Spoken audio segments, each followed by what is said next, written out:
한국교회가 한자리에 모여 부활의 기쁨을 나눴습니다.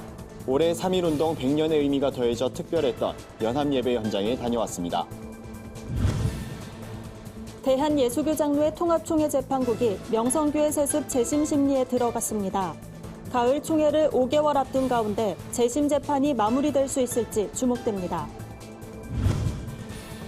내달 정기총회를 앞두고 있는 기하성과 성결교단의 주요 일정을 살펴봤습니다. 안녕하십니까. 굿TV 뉴스입니다. 한국교회가 전국 곳곳에서 부활의 기쁜 소식을 전했습니다. 성도들은 특별히 3.1운동 100년의 의미를 담아 나라의 평화와 교회의 화합을 위해 뜨겁게 기도했습니다. 부활절 연합예배 현장에 한혜인 앵커와 윤인경 기자가 다녀왔습니다. 대한예수교 장로회 통합합동 기독교 대한 하나님의 성회 등 한국교회 주요 교단을 비롯한 70개 교단이 여의도 순복음교회에서 부활절 연합예배를 드렸습니다. 환영사를 전한 기독교 대한 하나님의 성회 이영훈 대표 총회장은 예수님의 부활은 인류 역사상 최대의 기적이자 최고의 기쁨이라며 예수님의 부활로 우리는 구원을 받아 영생인 천국을 얻게 됐다고 강조했습니다. 이어 부활의 생명을 온 세계에 란 제하의 말씀을 전한 기독교 대한감리회 전명구 감독회장은 그리스도인들이 앞장서 온 세상에 부활의 소식을 전할 것을 권면했습니다. 오늘은 절망과 죽음의 무덤을 활짝 여시고 부활하신 예수 그리스도께서 우리에게 영원한 소망을 주신 날인 줄로 믿습니다. 그러므로 오늘은 절망을 이야기하는 날이 아닙니다. 죽음을 말하는 날이 아닙니다. 오늘은 소망을 이야기하는 날입니다. 예배 참석자들은 또 부활의 의미를 되새기며 한국교회의 연합과 부흥, 나라와 민족, 그리고 탈북민과 이주노동자를 위해 기도하는 시간을 가졌습니다. 같은 날 오전 연동교회에선 한국기독교교회협의회가 부활절 연합예배를 드렸습니다. 말씀을 전한 기독교 대한감리회 원성훈 감독은 예수 그리스도의 부활의 기쁨을 교회 밖 이웃들에게도 전할 것을 당부하며 특히 북한 주민들에게 하나님의 참 평화가 넘치도록 힘써 기도하자고 말했습니다.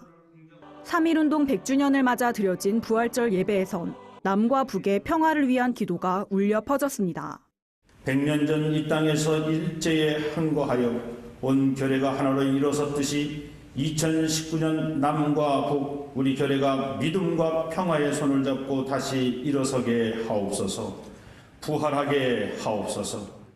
죽음을 이기신 예수 그리스도의 부활을 선포하는 부활절. 한국교회는 부활의 능력과 하나님의 사랑을 소외된 이웃에게 전하며 남북 평화를 위해 더욱 힘을 모을 것을 다짐했습니다.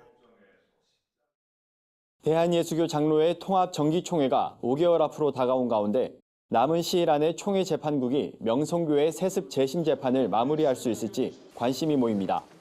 예장통합총회 재판국이 최근 명성교회 세습건에 대한 재심 심리를 시작한 것으로 알려졌습니다. 지난해 열린 제103회 총회에서 명성교회 재심 의결이 내려진 지 7개월 만입니다. 당시 다수의 총대들이 명성교회 세습을 불법으로 결의하며 재판국원 전원을 새로 구성했음에도 수개월이 지나는 동안 단 한 차례도 심리가 제대로 이뤄지지 않았던 겁니다. 이런 가운데 일각에선 세습금지법 폐지를 요청하는 청원도 나오고 있는 상황입니다. 예장통합 진주남노회와 대구 동노회 등 일부 노회가 세습 금지를 규정한 교단헌법 28조 6항을 삭제해달란 헌의를 결의하면서 세습 문제를 둘러싼 논란은 올해 총회에서도 계속될 것으로 보입니다. 기독교 대한 성결교회와 기독교 대한 하나님의 성회가 오는 5월 정기총회를 앞두고 있습니다. 한 해 사역 계획을 세우는 자리인 만큼 준비가 한창인 모습인데요. 관련 내용 정리했습니다. 먼저 기성교단은 부총회장 선거가 큰 이슈입니다. 총회 선관위는 최근 입 후보자 전체 회의를 통해 기호 1번의 한기채 목사, 기호 2번의 지형은 목사를 확정지었습니다. 두 후보자 모두 교단을 비롯해 교계에서 지명도가 있는 만큼 경쟁이 치열할 것으로 예상되고 있습니다. 5월 28일부터 2박 3일간 서울신학대학교에서 정기총회가 열릴 것으로 예정된 가운데 임원 선거는 총회 둘째 날인 29일로 정해졌습니다. 기하성은 지경을 넓히는 총회란 주제로 오는 5월 20일부터 양일간 경기 파주시 영산수련원에서 정기총회를 개최합니다. 세부 내용은 내부적으로 조율 중인 것으로 알려졌습니다. 기아성은 지난해 여의도 순복음총회와 서대문 총회가 전격 통합한 이후 첫 정기총회를 갖는 만큼 기대가 큰 상황입니다. 공동임원단은 통합 직후 가진 임시총회에서 결정했듯 다음 달 총회 이후 2년간 임기를 맡게 됩니다.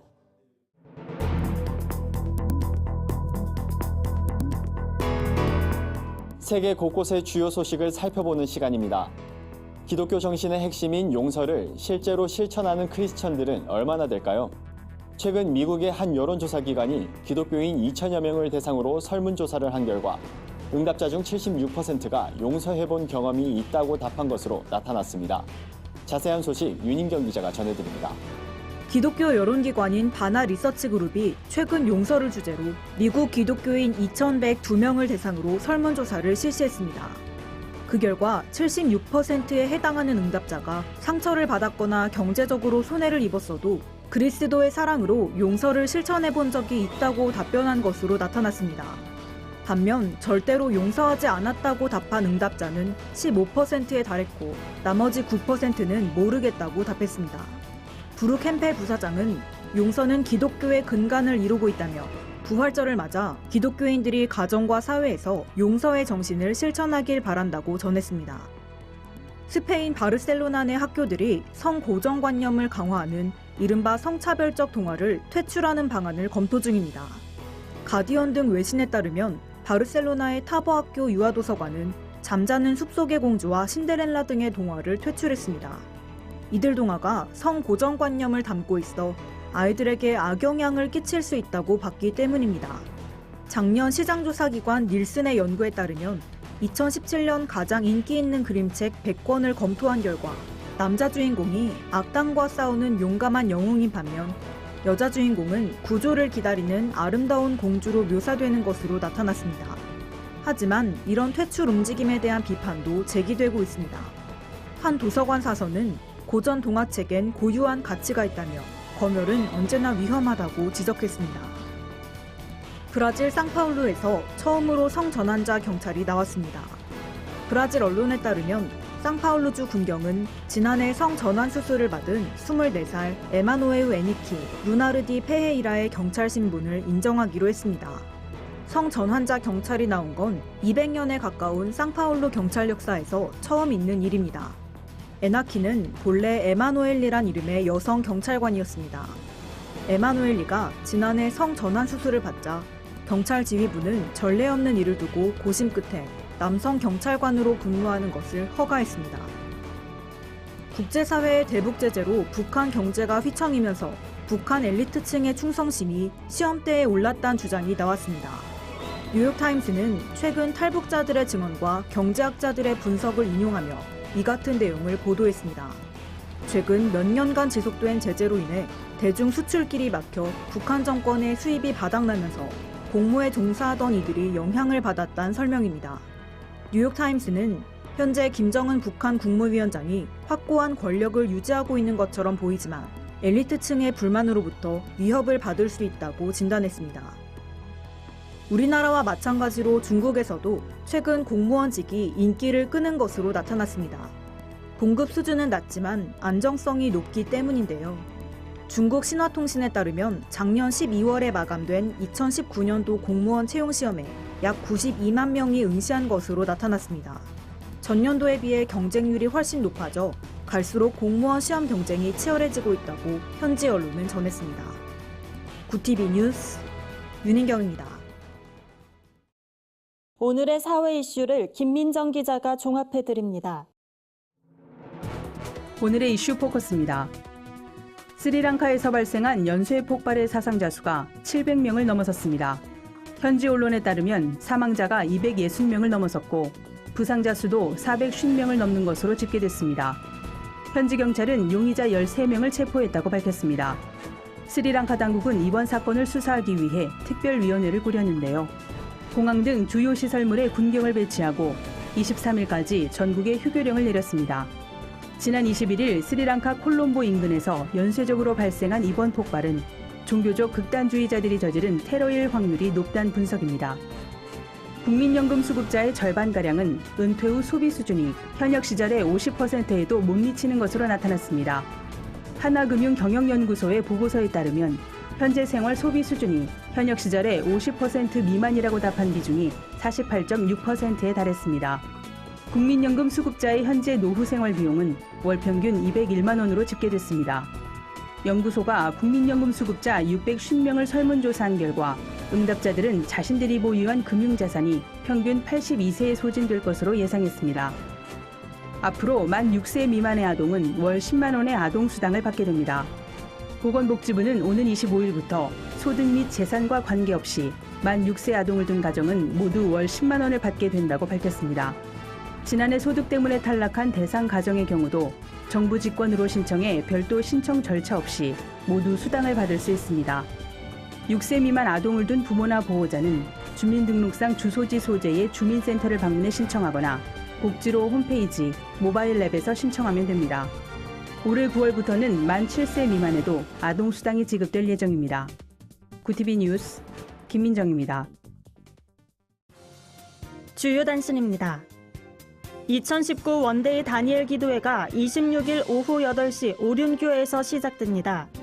원데이 다니엘 기도회는 매년 11월 3주간 진행되는 다니엘 기도회를 앞두고 진행되는 하루 기도회입니다. 아프리카에서 사역해온 안찬호 선교사가 말씀을 전하며 오륜교회 김은호 목사의 인도로 약 20분간 기도회가 진행됩니다. 한국독립교회 선교단체연합회 카이캄이 분당 할렐루야 교회에서 제39회 목사 안수식을 진행했습니다.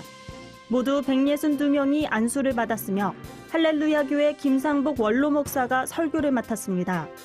안수식은 서약, 안수례, 안수기도 등의 순서로 꾸며졌습니다. 다음 세대 문화 선교를 펼치는 노아 선교단이 5월 가정의 달을 맞아 콘서트를 엽니다. 콘서트는 5월 6일 정릉 베델교에서 진행되며 국제구호 개발 NGO 월드비전이 함께합니다. 구티비 노아 소년소녀 합창단, 청소년 찬양팀 노아 티네이저 등이 무대를 꾸밀 예정입니다. 기독교 대학인 호서대학교와 영화제작사 진진 엔터테인먼트 필름이 공동으로 장편 영화 전주에서 길을 묻다를 제작합니다. 이번 영화는 허구의 상황을 실제 상황처럼 연출한 페이크 다큐멘터리입니다. 두 단체는 제작 발표회 자리에서 신인 배우와 연기자 지망생 6명이 주인공으로 낙점됐으며 촬영은 내달 3일부터 시작된다고 말했습니다.